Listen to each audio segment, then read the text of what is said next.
Estamos iniciando mais uma História da Gente.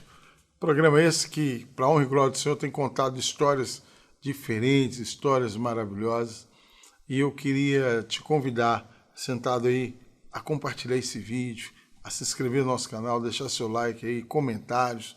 Queria agradecer muito à Igreja Batista da Lagoinha, a Rede Super, por estar abrindo esse espaço para a gente, para estar trazendo essas histórias lindas e maravilhosas.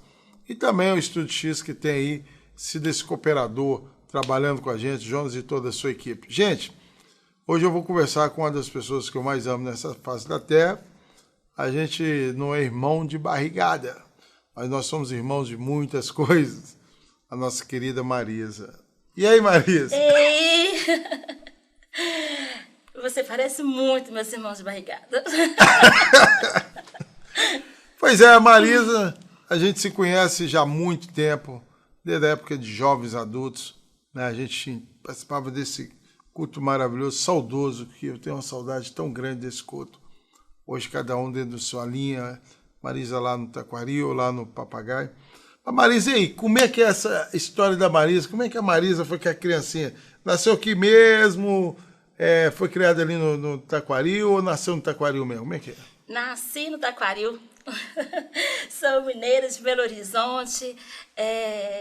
A 12ª filha.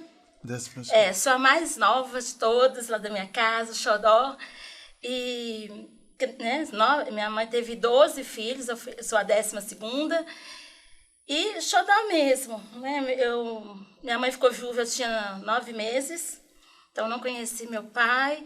Mas meus irmãos sempre foram referências para mim. Eu tenho seis irmãos homens, eu acho.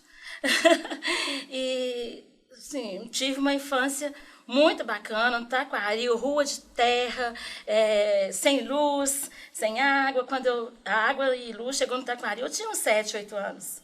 Então, um bom período da minha infância foi ali na escuridão e na terra mesmo, na poeira. Mas foi uma infância muito bacana, apesar das dificuldades financeiras. Minha mãe ficou viúva e não casou de novo. Ela cuidou de 9 filhos, porque quando eu nasci, 3 já tinham falecido. Mas a minha mãe criou 9 filhos sozinha, aos 37 anos, quando ela ficou viúva. E com pensão do meu pai, que era um salário mínimo. Nossa. E assim, mas nós fomos muito felizes, mesmo com as dificuldades, com muita restrição, a gente não tinha muita coisa, né? Mas a gente tinha ali o carinho da minha mãe. Eu falo que embora eu seja a filha mais nova, eu não tinha toda a atenção da minha mãe, porque eu tive 2 irmãos, tenho um, né? E uma outra falecida que tinha mais atenção, porque são pessoas que precisavam mais da atenção da minha mãe. Eu tenho meu irmão, o pastor Jair, que já veio aqui, que teve paralisia infantil. Sim. Teve queimadura também quando criança. Ficava muito tempo no hospital e dependia muito da atenção e cuidado da minha mãe. E tive uma irmã que faleceu, né, há pouco tempo, que tinha um retardo, sabe? Então, assim, minha mãe dava mais atenção a eles, porque eles precisavam mais de atenção. Mas também não me faltou nada de carinho, sabe? Faltou dinheiro na minha casa, né? Faltou roupa nova, faltou brinquedo, mas carinho não faltou. Eu tenho muitas lembranças da minha mãe, assim, eu sentada no colo dela, eu já grande não falo, né? Mas já tinha uma certa idade, sentada no colo da minha mãe, porque ela tinha esse tempo comigo, né? Conseguia dar atenção a todos nós. E se você conversar com os meus outros irmãos, eles vão falar isso também. Minha mãe conseguia dar atenção a todos os filhos, e mesmo tendo esses 2 que dependiam mais dela. Então, eu tive uma infância muito feliz. Interessante você falar isso, né, Marisa? Porque a gente é de uma época que a necessidade financeira e a necessidade de conforto era grande, mas a gente tinha uma coisa interessante.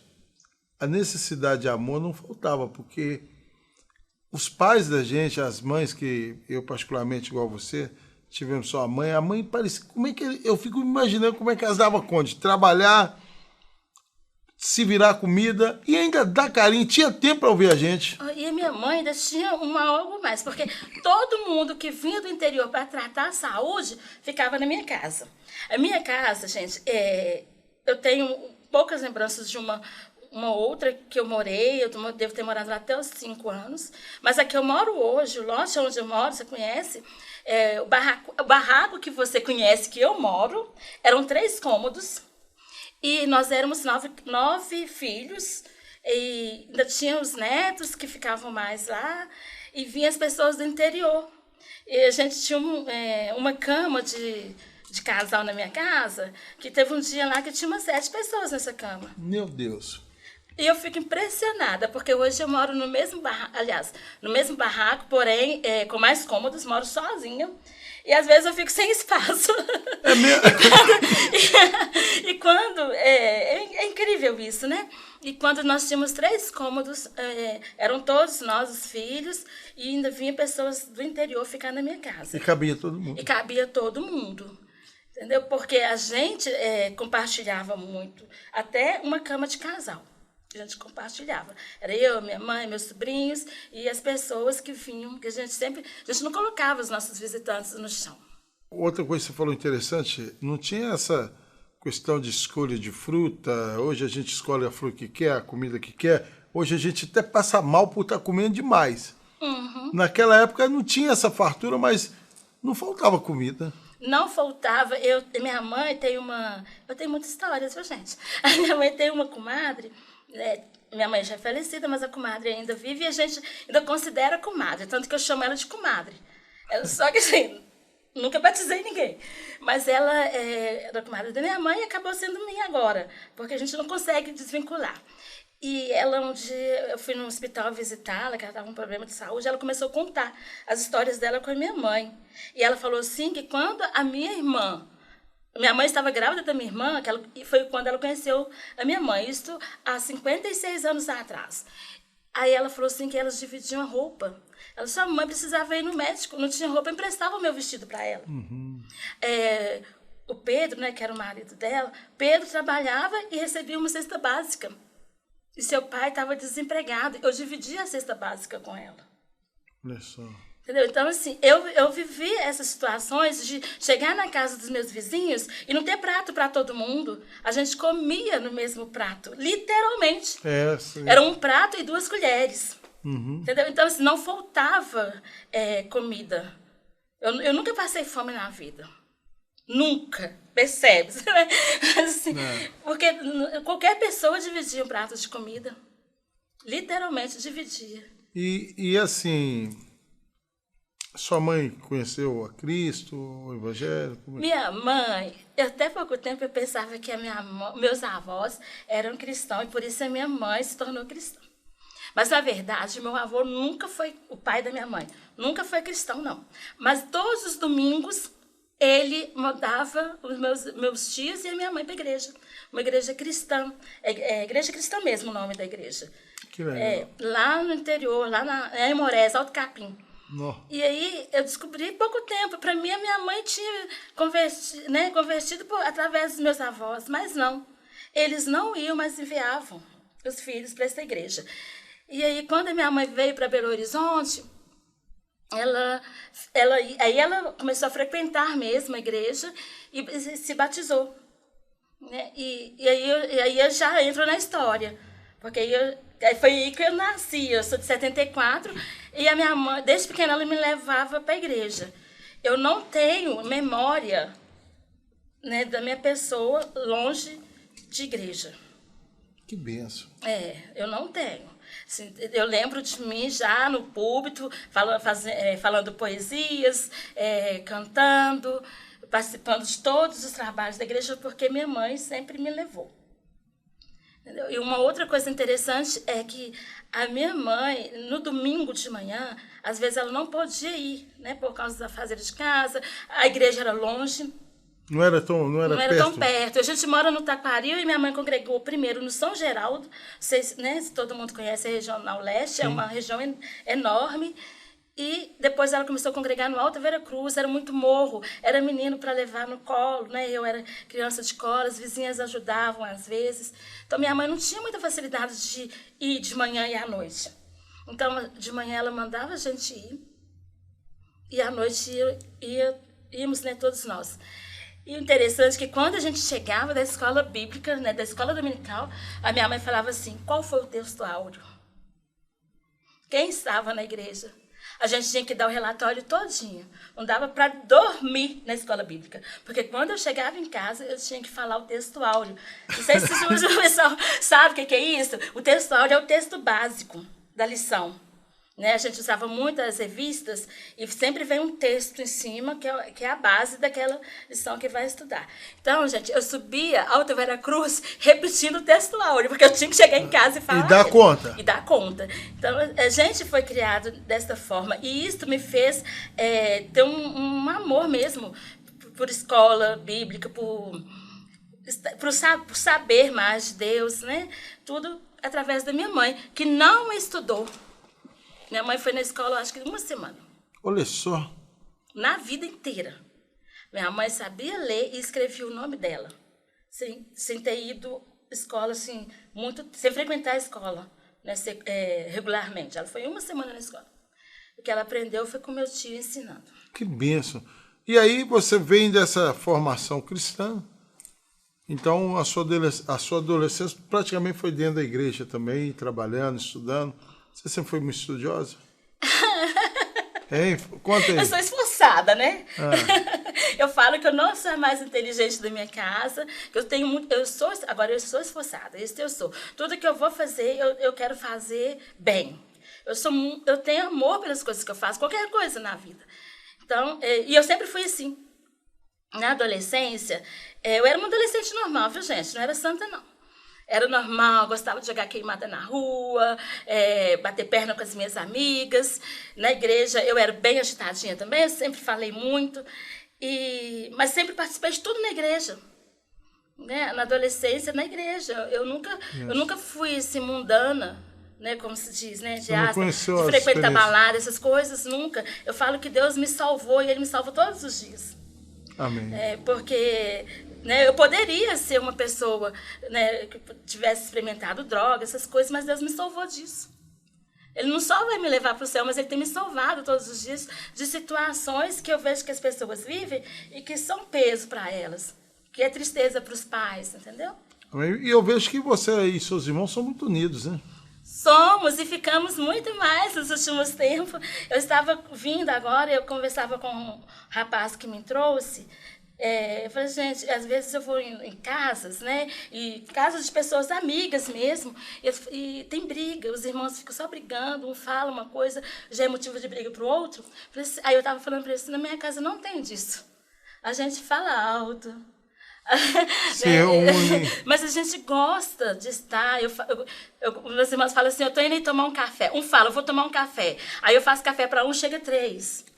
Né? Lá minha casa é um ponto de encontro, a gente conversa, a gente gosta da companhia um do outro. E depois que nós tivemos 2 perdas, né, dos nossos irmãos, a minha irmã mais velha faleceu em 2016, e a outra, que era o nosso xodó, né, que é a que tinha um problema, dela, que eu cuidava, e né, no finalzinho todos nós cuidamos, porque ela precisou muito de todos nós.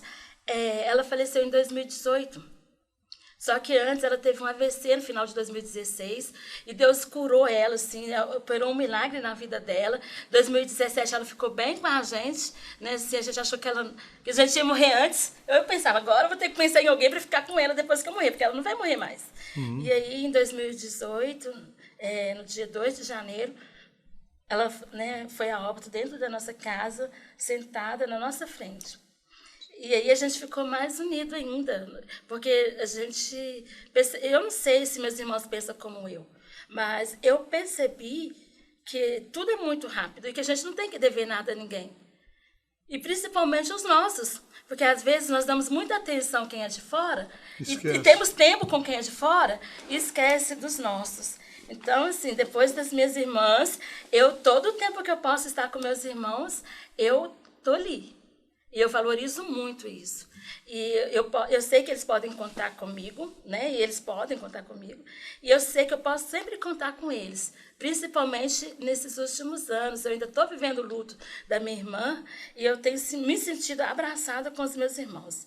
Tudo que eu preciso, eu falo, eu estou precisando disso, eles estão ali disponíveis para mim. A gente brinca muito, eu e você, e seus irmãos. A gente chega um pro outro, a pretaiada chegou, né? Vamos... E hoje a gente sente falta disso, né? As pessoas estão tão com medo de estar magoando o outro, ou de... Até mesmo tem uma questão do racismo muito grande. Mas a gente nunca teve esse problema. A gente chega assim, apretada, não sei o quê. É muito gostoso. E vejo na sua casa. E eu gosto de ser preta. Eu gosto que me chama de preta. Tem um vizinho que me chama de neguinha. Eu acho ele tão bacana, tão carinhoso. Na minha casa a gente fala mesmo, né? Assim, abertamente. Eu tenho um irmão que a gente chama ele de feio. E depois de adulto a gente colocou esse apelido nele e pegou. E a gente fala feio daqui, feio dali. E ele responde naturalmente como se estivesse chamando o nome dele. Nós não temos esse problema, graças a Deus. Eu acho que isso é que a gente sabe afirmar mesmo. A gente já sabe quem nós somos em Cristo. Sim. Nós sabemos que nada vai nos atingir, né? E eu tenho uma história muito interessante com a Marisa, gente. A gente era do grupo de jovens adultos e geralmente a gente fazia aquela festa bonita lá nos acampamentos de carnaval, e eu estava no meu processo de conversão, né? Ia lá e eu mexia com muitos eventos, tocava para ela, fazia festa maravilhosa, eles sempre me recolheram muito bem, e aí depois eu ia para o carnaval. Isso me marca muito, porque se não fosse a paciência sua, talvez hoje eu não seria nem pastor, né? Pois é, eu vejo isso como um privilégio, sabe? De ter confiado em você, de ter acreditado. Porque a gente é tentado a achar que somos melhores. A gente é sempre tentado a julgar o outro. Né? Aquilo que eu já venci, eu penso que você tem que dar conta sozinho. Né? Igual eu falei, eu nunca fui de participar de balada, dessas coisas. Então, isso nunca foi problema para mim. Só que, ao contrário de mim, você participava.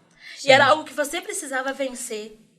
Entendeu? E eu me sinto privilegiada de ter tomado a decisão correta com relação a você. Porque tá aí você hoje, pastoreando, sendo referência para muita gente. Já pensou se eu não tivesse dado crédito? Verdade. Né? Olha o que eu tinha perdido. Eu não ia ter isso na minha história, entendeu? Então, eu sei que foi, né, o Senhor que vai nos guiando nessas coisas. Né? A Tati, né, nos apresentou. Nossa, saudade da Tati. E eu fico... é privilégio mesmo, sabe? Quando você conta sobre isso, e eu penso, nossa, puxa vida, eu fiz isso. De mim mesma eu não faria, porque nós seres humanos, nós somos assim, nós somos arrogantes, nós pensamos que somos melhores. Ah, não, eu sou melhor do que ele porque eu não participo de carnaval. Eu nunca participei de carnaval, eu sou a boa. Não, eu fui salva disso. É verdade. Foi o Senhor que fez isso por mim. Né? E quando a gente tem essa oportunidade de agir com misericórdia com o outro, é uma bênção do Senhor também na minha vida. Sabe? É Ele que me fez agir dessa forma. E o interessante é que eu gosto de ligar pro Jairzão e gritar, graça e paz! Conversa engraçada. E todos assim... nós falamos assim, acelerado, atropelando tudo. Mas aí eu também fui privilegiado de conhecer ele, assim, tornar o irmãozão que a gente é. Mas eu falo assim, Marisa, hoje você é diretora de uma creche, né? Sou coordenadora pedagógica de uma creche. Como é coordenar uma creche num local onde você recebe crianças de todos os jeitos, maltratadas, sem pai, sem mãe, muitas vezes com pai, com mãe, muitas vezes tratado com carinho. Como é que é dividir esse espaço? Então, é desafiador, mas também me faz sentir relevante para a comunidade onde eu estou inserida. Sabe? Eu acho que não adianta eu falar assim, olha, eu trabalho no Alto Veracruz, eu moro no Taquaril, eu sou do Morro e eu não ter relevância nesse contexto. Então, eu acho que é puxado, eu não vou falar que é fácil, que é prazeroso, porque não é prazeroso você lidar com essas situações. Mas é necessário, alguém tem que fazer. E que bom que eu posso fazer. Que bom que eu estou capacitada a fazer, né, esse serviço ali. E eu lido com amor mesmo, sabe? Quando eu vejo uma criança na minha frente, tem umas que eu falo assim, se não houver uma intervenção de Deus, está fadada, né, a essa situação, vai virar isso, isso, isso. Só que no meu coração, eu creio que Deus vai intervir. Eu creio que aquela realidade que eu estou vendo ali hoje pode ser mudada. Né? E tem umas que a gente já fala assim, fulano de tal, esse aí vai romper. Amém. Né? Mas eu, no meu coração, na fé que eu tenho em Deus, né, nenhum daqueles que Ele tem nos dado irá se perder. Pelo menos é isso que eu oro. Sabe? E eu, assim, faço esse trabalho ali no Alto Veracruz. Posso falar o nome? Pode. Na creche Passo a Passo com Jesus, eles me liberaram para estar aqui hoje. Amém. Tá? É uma creche que está lá há 23 anos e a gente tem feito um trabalho muito bacana lá. Não é porque eu sou coordenadora, não. É porque tem pessoas lá com esse mesmo coração. E se alguém quiser ajudar a creche, qual que é o telefone de lá? Creche Passo a Passo com Jesus, 3468-2417. Vocês estão convidados também a conhecer a instituição. Eu gosto de receber visitas lá. Eu gosto que as pessoas vejam o que nós estamos fazendo no Alto Veracruz. Os meninos, né? As crianças. E outro dia eu recebi um grupo de psicólogos da Faminas. Que bênção. Que eles estão fazendo um trabalho lá com a gente. E ela falou assim, Marisa, quando eu voltei para a faculdade e eles me perguntaram sobre a instituição, eu falei assim, a impressão que eu tenho é que as crianças são muito felizes lá. Que bênção, que bom. Então, assim, a gente está lá para isso, para proporcionar dignidade, proteção e fazer com que as crianças se sintam acolhidas e felizes. Gente, vocês estão achando que a Marisa é fácil, né? Não. Para me trazer ela aqui, eu tive que conversar com o assessor de imprensa dela. Até assessor de imprensa. Tenho, meu irmão. Eu posso falar tudo que eu quero? Então, eu fui candidata a conselheira tutelar pela Leste. Sim. Fui suplente no mandato 2013-15, se não me engano. E eu sou muito boa, viu? E aí as pessoas começaram a me procurar para poder ser tipo cabo eleitoral. Sim. Aí um dia eu falei, gente, eu não sou isto. Quem faz isso pra mim é meu irmão. Meu irmão é que é bom nessas coisas. E ele é articulado mesmo. E ele é bem articulado. E meus irmãos, eles são assim. Não é só um, não. Tem os dois lá, né? Que é bem assim. Os outros estão na retaguarda, mas sempre me incentivam. Tem um que falou assim, nossa, você vai ser conselheira, mas isso é perigoso demais. Mas nunca falou, não vai. Eu vejo isso também, né, como cuidado e respaldo. É bom quando você vai fazer uma coisa que você sabe que tem gente atrás de você, que mesmo não concordando, fala, olha, a gente está aqui. A pastora Eliane também, vocês estão desenvolvendo um projeto lindo lá na igreja, né? Uma ONG, né? Uhum. Gente, era meu sonho. Assim, eu tenho sonhos grandes demais, né? E eu tinha essa relevância que eu busco ter, né, na comunidade que eu estou inserida, sempre me impulsionou a fazer algo mesmo. E eu queria muito ter uma OSC, uma ONG, né, nesse sentido. Só que eu nunca conseguia dar o pontapé. E aí, quando foi o ano passado, caiu uma associação na minha mão. Olha que na mão do Jair, ele jogou na minha mão e eu peguei, porque eu gosto disso, eu gosto dessa parte social. E a gente está desenvolvendo um trabalho lá, né? E está sendo muito legal. A gente começou com distribuição de cestas básicas, né? Assistindo algumas famílias, fazemos também... A igreja até nos ajudou ano passado, distribuição de comidas, de lanches para as pessoas em situação de rua. E agora a gente está com atendimento psicológico lá, rodas de conversa, e está sendo muito bacana. Vamos trabalhando, né? A gente não é só pastorear o bairro, né? A gente tem que cuidar do bairro, né? E eu penso também, Cris, que a igreja... ela tem que sair das quatro paredes. Ela vai atrair as pessoas quando ela começar a enxergar a pessoa. Entendeu? Porque às vezes a gente quer que a instituição cresça, né? Instituição igreja, a gente quer os bancos cheios, mas a gente não, quando está muito cheio, às vezes você não enxerga a pessoa. Uhum. Você enxerga ali o ministério do pastor, está bombando, a igreja está lotada. Né? Mas a igreja precisa enxergar pessoas. Sim. E essas pessoas estão fora das quatro paredes. Essas que precisam ser enxergadas. Né? Amém. Então, nossa ideia é esta. É servir a nossa comunidade como igreja. É abrir porta para a comunidade poder ser servida. Amém. E aí o projeto está caminhando, graças a Deus, está nos passos legais. E, Marisa, quando você traz para dentro da igreja...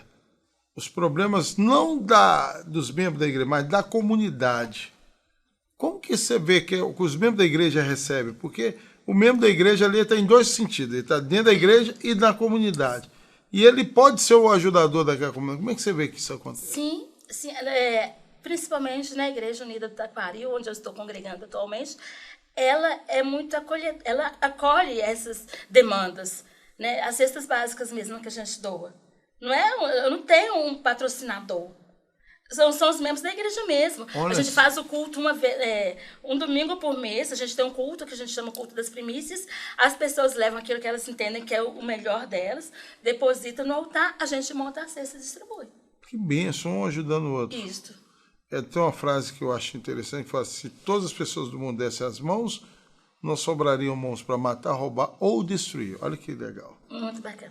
E agora eu queria que você deixasse aí uma palavra para essa pessoa que está aí, né, que nasceu no lar evangélico, porque a gente muitas vezes fala das pessoas que vieram de fora, e pouco se fala daqueles que vêm de dentro do evangelho, que às vezes quer conhecer o mundo, às vezes fala, eu quero conhecer lá fora. E você que nunca conheceu lá fora, eu acho que é só fala para essa pessoa específica é interessante. Pois teve uma coisa que eu não contei. Na verdade, eu nunca conheci o mundo. Mas a gente, estando na igreja, às vezes a gente se acomoda com conforto, porque é confortável. Você está ali na igreja, protegido, porque a igreja te protege, né? Eu falei que Deus me salvou várias vezes, né? Então, mas teve um período da minha vida que eu deixei de congregar. Sabe, assim, ia na igreja só aos domingos, ouvia uma palavra e na segunda-feira ia viver minha vida, mas sem aquele entusiasmo, esse alvoroço que eu tenho. Sem estar envolvido, né? Sem estar envolvido. E aí eu estava um dia sentada, um projeto que eu tinha começado e estava muito puxado. Aí meu sobrinho falou assim, tô te achando triste, você está estranha, você não está indo na igreja, você vai na igreja comigo hoje. Isto foi em abril de 2001. E aí ele marcou comigo, eu fui num culto fé na Igreja Batista da Lagoinha, Matriz, e aí a Ana Paula estava preparando o Preciso de Ti, e ela começou a cantar o Preciso de Ti. E eu fiquei assim, gente, essa moça parece que ela está falando, eu não conhecia Diante do Trono. E aí ela falou assim, mas quem contou para ela a minha vida? Né? Por que ela está falando desse jeito comigo? Então, para as pessoas que nunca experimentaram o mundo, eu tenho a dizer, não deixe o seu coração se esfriar dentro da igreja. Busque aquecer o seu coração todos os dias, porque se tem um período tenebroso na minha vida, nem foi o falecimento da minha mãe, das minhas irmãs, porque isso dói muito, mas com o tempo vira saudade. Né? A dor vai virando saudade. Agora, esta ausência do Espírito Santo aquecendo o coração da gente é uma condição que o ser humano ele vai abaixo mesmo. Então, quem está dentro da igreja, quem teve o privilégio de, como eu, ser rato de igreja, né? Passar a vida na igreja, busque sempre aquecer o seu coração. E eu uso aquela frase do apóstolo Paulo, né? Não deixe de congregar como é o costume de alguns. E de tudo que eu falei aqui, se resume que Cristo me amou muito, né? E por Ele muito me amar, é que eu posso contar essas histórias. Amém. E eu deixo para quem está em casa um versículo de Colossenses, se não me engano é Colossenses 3,14. Eu vou usar a linguagem de hoje. Ele fala assim, acima de tudo, ame, porque o amor, ele une perfeitamente todas as coisas. Deus abençoe a sua vida, viu? Amém. A Marisa é Marisa? Marisa Alessandra da Mata. Eita, glória, hein? Eu quero dizer para você que assistiu esse programa, que é uma oração, ligue aí para a gente, 31 98657 4221. Pode mandar um zap. Quer nos visitar? Rua Bolívia 627, Lagoinha, São Pedro. História da gente é isso. Cada dia é uma história diferente, mas uma história edificadora. Que Deus te abençoe e até o próximo programa, se Deus permitir.